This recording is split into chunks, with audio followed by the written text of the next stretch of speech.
Namo tassa bhagavato arahato samma sambuddhassa. Namo tassa bhagavato arahato samma sambuddhassa. Namo tassa bhagavato arahato samma sambuddhassa. Okay, thank you everyone for coming. So our local Swami Mahamsa, he felt a need, he recognized there is a need to give some kind of formal guidelines for some of the monks to on how to prepare for Dhamma talks.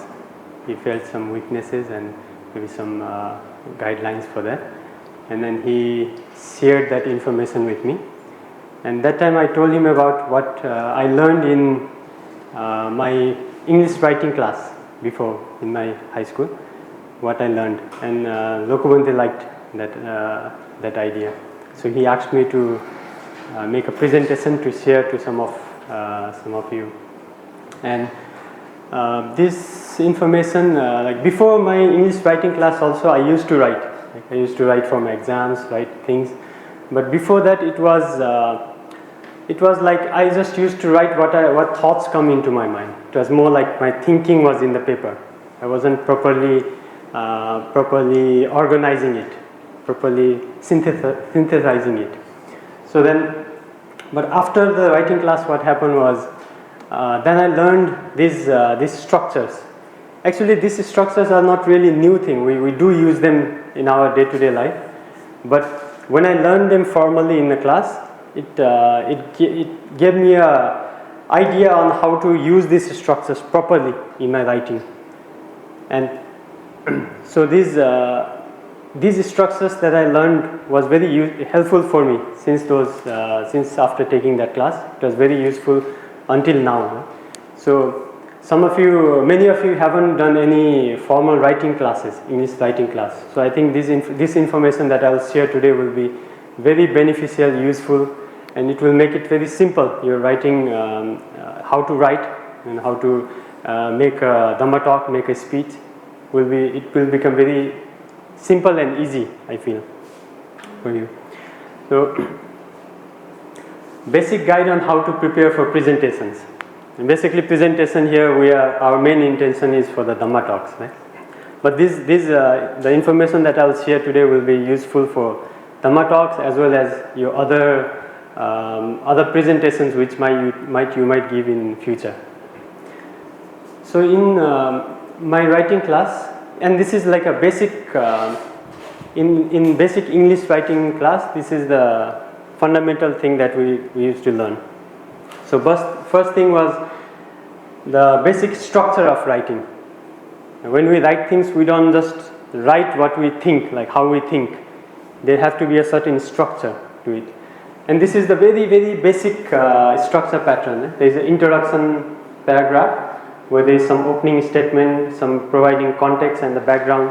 Just like how I did in the beginning of my speech, I gave a context that Lokubante, realized the need. He wanted to give some formal guidelines, right? And then I also gave some background where this information is coming from, where I learned it and how it was useful for me. So that was my introduction part. So then in every writing or in presentation everywhere, the second common thing will be the body, where now you are presenting your main idea, your purpose of writing. So there will be different topic sentences, different information in different paragraphs. There will be a proper transition between the paragraphs, and there will be supporting details, like many other things in the body. Then at the end, you don't just end your writing or your presentation here. At the end, you have to conclude it properly, matching with your introduction. You have to conclude that your presentation or your paper in a proper way. You either summarize your argument, you connect it back to the main theme. Right? You can leave the listeners with some questions to ponder on, to think about. So there will be some. You have to conclude it in a certain way, of your writing or your presentation book. And in your writing or your presentation, there should be a logical flow of idea. Ideas should not be scattered here and there. One moment you are talking about this, another moment that. No, there should be some proper flow in your presentation or in your writing, and it should have some purpose-driven organization. Whatever you put there, whatever you are writing, should have some goal. It should be serving some purpose of your targeted goal. So in my English writing class, so this is basic one what we learn. A few things like there are different types of essays, different types of writings, and this is not the whole list, right? There can be many more, but these are like a basic ones which I will talk about today. So these basic structures of writing, they are narrative essays, descriptive, expository, persuasive. Right? We'll go through them. So these are the different structures of writing or presentation same time. It's a different format that we can use. So narrative essay would be something like narrating your story. Sometimes we are here from different country monastery, right? And sometimes the voice I hear is Kalyana Dhamma saying, in my monastery we do like this. In my monastery, our teacher would teaches like this. So that is narrating the story. He's telling certain thing. That is the narrative essay or narrative presentation. And there's descriptive part, descriptive format, descriptive essay, where we're describing something. For example, someone from your monastery asks you to describe about IIT. How is that monastery? Then you'd say, it's a very open land, nice buildings, and this and that, a lot of wind. So you describe the place, or you can even describe the people, describe the person also. That's a descriptive essay, a descriptive format of writing. Then there's expository, which is you're presenting the facts. And this is what we mostly use in our Dhamma talks. Right? We have a certain information from Buddha's teaching, and we present those information as a fact. Then comes the persuasive essay or argumentative. Persuasive is like you want to persuade your listener to agree with you. You have a certain idea and you want your listener to agree with you, and you build up your argument based on that. And another one would be analytical essay, which is like you have what we do in our Sila Katha class is most like this. Like we take a topic of Sila and we analyze it in different ways. Try to see the Lakkhana, Pachupatthana here and there, many. We analyze certain topic, right? Analytical. And there's another one called critical. Critical essays. Now we have a certain teaching. We get the certain teaching, or we can see this mostly in like movie reviews or some art reviews like this. So we critically analyze that topic. We give our opinions, right? Evaluate that topic, that teaching. That will be critical. And the process essay, like process structure is more like we just give a certain step-by-step process. Like someone sees our picture of making kasina, and then the friend might ask you, how did you made those kasina? And we say, okay, first we got the clay, second we kneaded the clay, third we stored that clay for some time. You see, there are step 1, step 2, step 3. So these are the steps that we give. So that's a process essay. So that's a brief introduction, but we'll go a little bit more detail into this. And also, I'll show you some example of how this can be turned into a oral speech. Because first, for most of us, what we should do is, in our Dhamma talk, we should before giving a speech, we should write it down. We should prepare, right? We should write down that speech. Then that's where the essay format comes. We are just writing it in a formal sentence. And later then we have to present it. Then we have to bring some speech pattern, turn it into an oral speech. So first let's look at the narrative essay. This is where we tell a story or recount some personal experiences. tell a story or recount some personal experiences. It's the narrative one. There is one small example here, and I'd like to invite Kusala Dhamma. Please read this paragraph. Thank you. Awasaraya Mahasana. As a young monk entered the monastery, he faced the challenge of maintaining moral discipline. Through patient practice of the 10 precepts and guidance from his teacher, he learned to guard his senses, control his speech, and maintain mindfulness. His journey from struggle to mastery illustrates how virtuous conduct becomes the foundation for spiritual growth.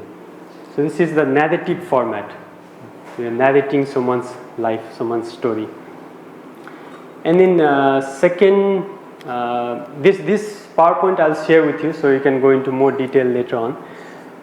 Here, this same essay is broken down into what's happening in that passage, how the story is flowing, what's happening inside.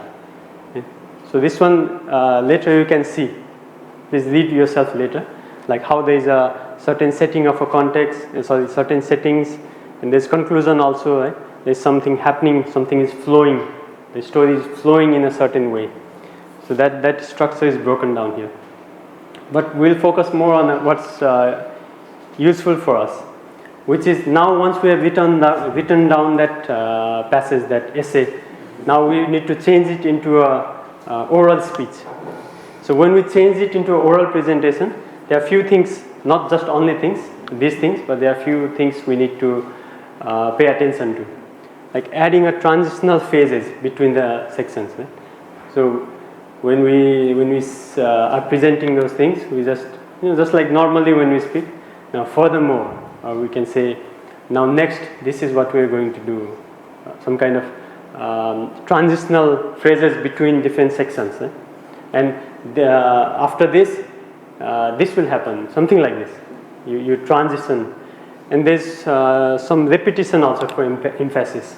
Like vicha, right? In Pali class we learn sapo, we are emphasizing that.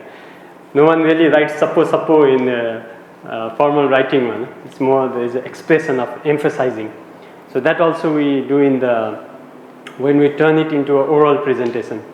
And use more engaging languages. Like if there is a young group of listeners, then maybe you can even use some slang words. Or you use some, for monastic setting, we use some Pali words.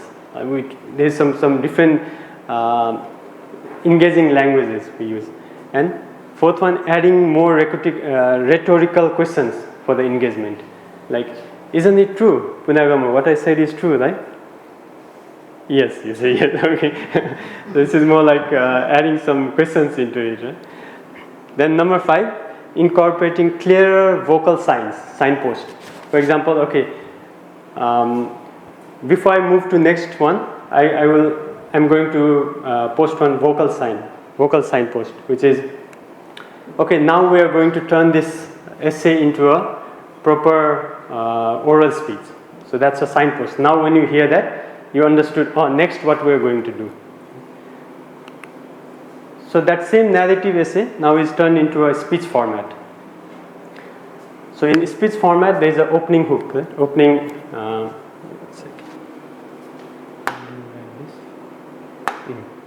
See, there is an opening part. Picture, if you will, a dawn at the remote monastery. Giving some imaginative, bringing, catching the audience's attention.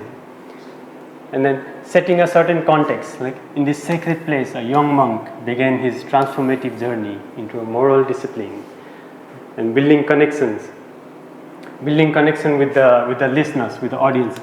Like many of us facing life challenges, he too struggled. And then there's a story development, day by day, step by step, he practiced, and like this. And comes the personal lessons, right?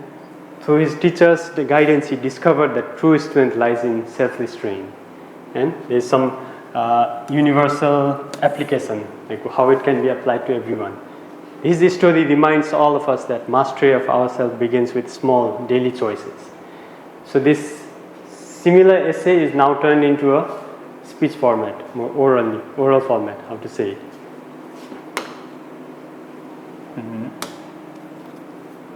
So that one for the narrative essay. Now let's move on to our next one called descriptive essay, where we're describing things. And this is where we use some vivid pictures, some very detailed information. The green grass in IIT, the wind was flowing like a back of a jet plane or something.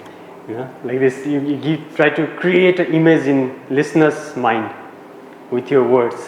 So it's a descriptive essay. And again, I invite Kusala Dhamma to read this paragraph.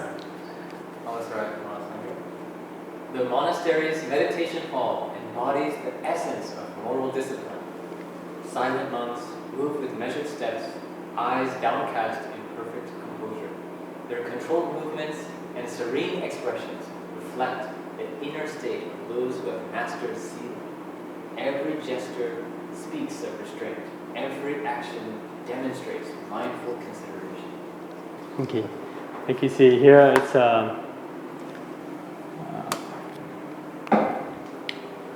so in this descriptive essay, there is a lot of sensory details. There are certain details like eyes downcast in a perfect composure, and also there are some abstract qualities are turned into a concrete words, like serene expression and mindful gestures reflect the inner state of those who have mastered sila. Something like this, very like robes flowing gently with each movement. So you see, there is certain very dramatic kind of detail being given to describe the situation, so the listener can make an image in their mind. It's like they are in that place. They can imagine that thing, that situation. So this same descriptive essay. Now let's see what happens how to turn it into a oral speech. So in essay format, speech format. Basically, in every speech there should be some kind of attention grabber in the beginning. So it says, "Close your eyes for a moment and journey with me." Then there's a setting of the scene setting, like you are standing in the monastery's meditation hall, where silence speaks volumes, and and there are some vivid details, right? Like monks move like a gentle streams, their steps measured, their presence profound. Some very vivid detail trying to give them. You see the soft whisper of the robes, peaceful expression, in these kind of things. And then there's some memorable closing part also. This is more than a scene, it's a moral discipline brought to life before our eyes. It's like painting a picture, almost like painting a picture with words. So that's for the descriptive essay. Now usually we don't use these first two so much in our formal Dhamma talks. These are more like maybe in some informal setting or when we're talking to each other, these things can be useful.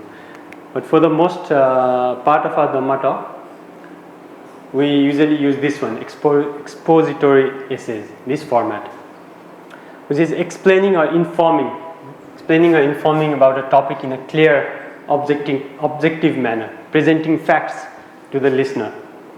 And so there is one small paragraph again. Maybe this time I invite Vivekananda to read this one, please. Moral discipline, sila, consists of 4 essential components: restraint through following monastic precepts, control of senses, purity of livelihood, and proper use of necessities.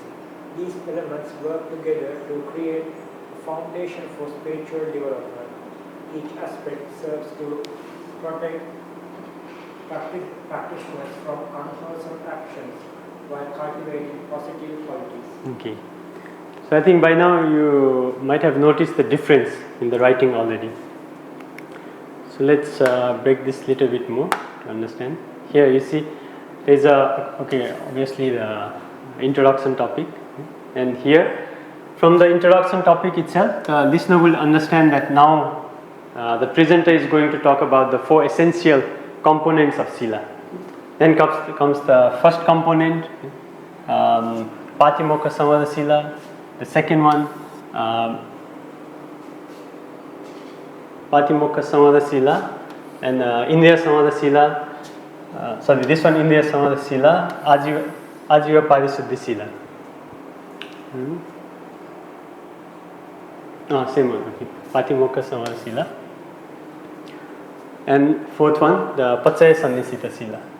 See, so these are the 4 components of the Sila that we presented here. And also we don't just leave at the end it should, that information should be for something, right? You just don't give the information and finish. So at the end it just says, okay, there's some purpose, it shows some purpose of these 4 components. Yeah, these elements work together to create a foundation for spiritual development, protecting practitioners while cultivating positive qualities.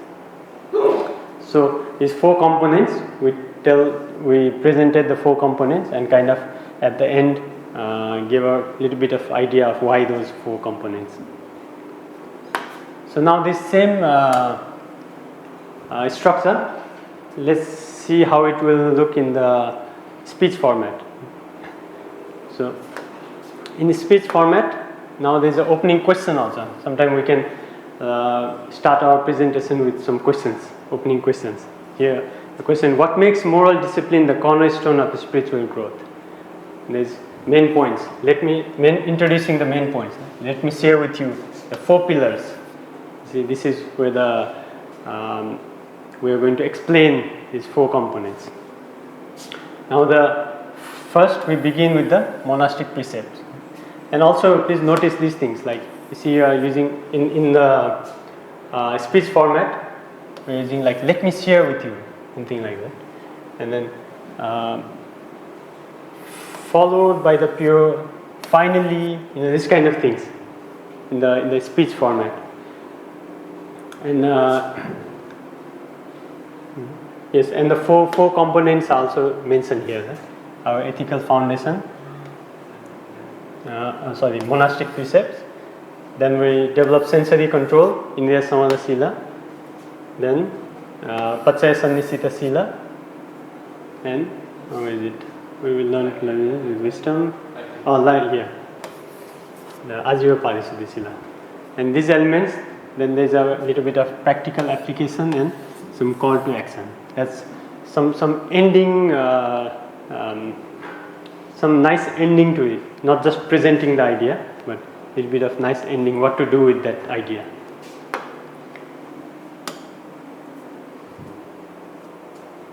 So let's move on to the next one, argumentative or persuasive essay. So this is also time to time, actually this little bit later when we become more senior, I guess, we start to deal with on a different kind of crowd, different audiences. Then maybe this format will be more useful for us. Nowadays we just use the expository, like we give the facts and details. But later, when we have to face certain crowd which are not Buddhist or which are not fully into Buddhist philosophy, then we have to persuade them to follow our idea. We have to persuade the teachings. Then comes this persuasive essay. So this is where we take a position on an issue and present evidence to convince the listeners or convince the readers. So in this format, you see there is one thing here comes this thesis statement. Now this is the main statement in the presentation, that moral discipline serves as the essential foundation for all spiritual development. So this is what we're trying to convince the listeners of, that moral discipline serves as the essential foundation. Now what we do is, there is one evidence is given. There is one evidence to support that statement. Our thesis statement, which is okay. The text explicitly states that Sila provides basis for both mundane and supramundane achievement. So one evidence is from the text. Second evidence is without moral discipline, concentration cannot be developed. Concentration cannot be developed, which is demonstrated by requirement of Chitta Visuddhi, purity in Sila Visuddhi, purity in conduct. Okay, so requirement, Sila Visuddhi is a requirement for Chitta Visuddhi. So that's another evidence. And also mention the counter argument. What might others say? Others might say that wisdom alone is sufficient, no need Sila. But Buddha consistently emphasized virtue as a prerequisite. So we even mention what the others would say and why it is wrong. Then there is a conclusion. Therefore, the moral discipline must be established for the genuine spiritual progress. So here the conclusion is connected with our thesis statement. So conclusion is back connected to what we are trying to say, what we are trying to persuade the listeners, and there we have given the evidences also for them to agree with us. So this is the argumentative or persuasive essay format. And the same thing can be when it goes into a speech format. There's some this is how it can be done. Like there's some very powerful opening. Why do all great spiritual traditions begin with moral discipline? Why? And comes this is what we are trying to pursue them. I stand before you today to affirm that moral discipline is not optional. So there is a strong statement. I think this is how it is. Now I will persuade you to agree with me. Now comes the evidence. We give one evidence, right? Then second evidence, look at your own experience. One is from the text. Look at Buddha's word. Look at your experience. And then if someone have a doubt, like some might say, that opposite argument. Some might say this, but no. And then you even break down that opposite argument, and there is a certain conclusion then. Right? And the conclusion always should go back to our main statement, our main thesis statement, or what we are trying to pursue them for. Now let's look at another one. It's the analytical essays. It says examining similarities and differences between two or more different subjects, different topics. This is where we are taking two or three different things and analyzing them differently, comparing them. This way it is similar, maybe similarity between the Sri Lankan tradition and Burmese tradition. And we can look at the similarities, look at the differences. So they are comparing kind of format, comparing essay. So where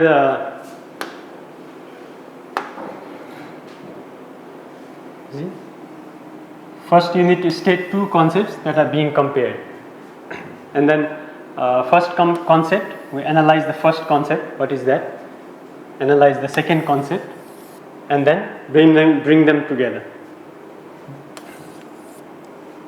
and conclude. So this is another comparing format, analytical essay. So first concept, second concept, elaborate them. Sri Lankan tradition is like this. Burmese tradition is this. And we see, these are the similar things, and these are the differences. So, and at the end of the conclusion, there is some kind of direction you give to those comparisons. So analytical essay. This one, if we turn into a speech format, it will be something like this. And this speech format no need to be very strictly in the given guidelines.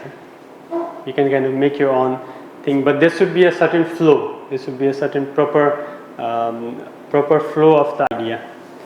So there is a engaging opening statement.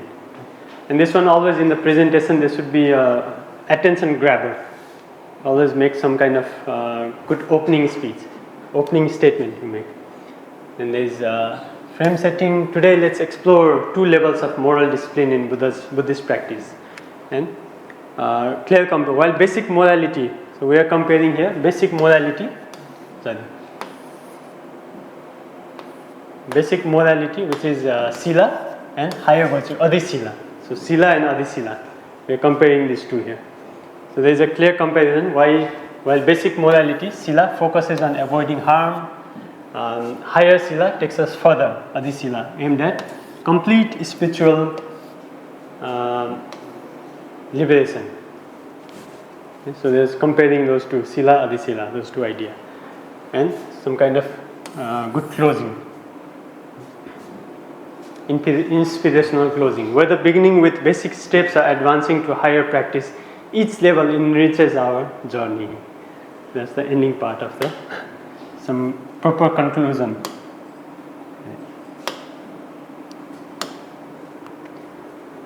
Now another one, critical essay. So this is where we evaluate and analyze certain idea. It's not just presenting facts. This is more about we try to scrutinize that idea, try to look it from different aspects, and even give our opinion. This is why it is good or bad, or this is you break down that idea. So there is an introduction to the subject. The Buddhist concept of sila presents a sophisticated system of moral development, and then is like this. What we do in Sila Katha book is there is the Lakhana, right? And practical aspect is so different components. Is a Lakhana. It shows 2 aspects of the Lakhana, and evaluation of effectiveness. This dual nature effectively addresses both practical conduct and spiritual development. Discussion of significance. Most notably, this system uniquely bridges everyday ethics with ultimate liberation. So there is a this Lakhana characteristic of sila. 2 Lakhana characteristics of sila: non-scatteredness and foundation for higher achievement. So these 2 things are being evaluated, compared, evaluated, and broken down. Like try to look more deep into it. Then there is some conclusion with interpretation. You see here now one main point here is like here we can give our interpretation, our idea. We can give our opinion also in this one. This is a critical essay. Right? There is a lot of evaluation and analyzing and giving opinions. This one is usually done in the like literature and like media work of art. Some critics write about some certain movie, and so this is how the critical essay. Now it into a speech format. If we look this into a speech format, again there is an opening statement. Today we examine a remarkable system of moral development in Buddhism, the concept of sila. And there is certain framework, analysis, delivery. When we look, anyway, this one again, you please look into the detail. I'll share this PowerPoint in the group, so you can look more deeply into this later. Now, not enough time to go through each of them. Finally, the process essay. This is showing step-by-step process for certain thing. Like I said before, if someone asks us how we made kasina, then we give them a step-by-step. Step 1, step 2, step 3. This way, there is a certain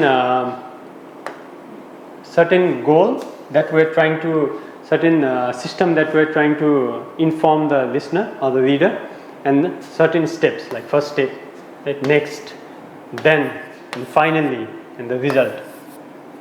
We give certain steps. And this same thing can be again converted into speech format also, with clear, giving the clear stage, first stage.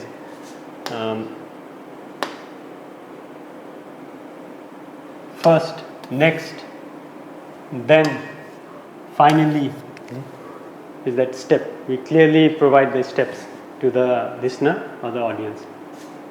And some kind of proper closing also should be there. So now with this presentation, my main objective is, you see, especially in this what we are doing for our Suttanta class, the 15-minute Dhamma talk. Usually, 15 minutes is not a lot to present many things. So we need to make sure. I would suggest we better stick with just certain one format. At least the beginner should stick with one format. And within 15 minutes, only stick with that format. Don't try to put many things together and make it like a fried rice. Him pao in Burmese there is a him pao. You mix all the rice and curries and everything together. So not like that. Right? So in 15-minute time, for the beginner, it's better try to stick with only one structure. One of these, what I mentioned before, and present your idea properly in a certain proper logical flow with proper opening, proper conclusion. Right? And don't try to make it very complicated for now. Only very experienced speaker, experienced writer can present very complex idea, mixing many different structures and make it understandable for the listener. It is a difficult task. So in the beginning, just try to stick with the simple one format. Make it very simple. Make sure you understand, you get all the points, all the structure right, and conclude properly, so that your idea is properly delivered to the listener. So here the conclusion is from this presentation, you should take this as your learning that presenting ideas should be done in a formal, proper format where the idea is clearly delivered to the listener. Okay, and also it should be done in a coherent, logical flow, some proper flow, and should have some clear purpose. Should have a clear purpose that you explain to the listener in the beginning. What is the purpose of this presentation or this writing, this talk? And then writing ahead of time helps to organize the idea. Right? You write your speech. You write ahead of time. That way, you can properly organize your presentation, your idea also. And so the knowledge that I shared today, please use this in your next Dhamma talk presentation, and also conquer the fear of public speaking. This one is a whole different new topic. So for many of us, it's not just about what we write or what we know. Right? How we present is more difficult for many of us to speak in public and to properly communicate the idea. And the last but not the least, just practice. You have to practice writing, you have to practice speaking, you have to practice giving presentation. You do it again and again and again, and then you become better at it. Okay, so with this I conclude my presentation, and with my sharing of this knowledge, I hope it will be very beneficial for you, not just for this Dhamma talk, but in future also in any of your other writings and presentations. Thank you.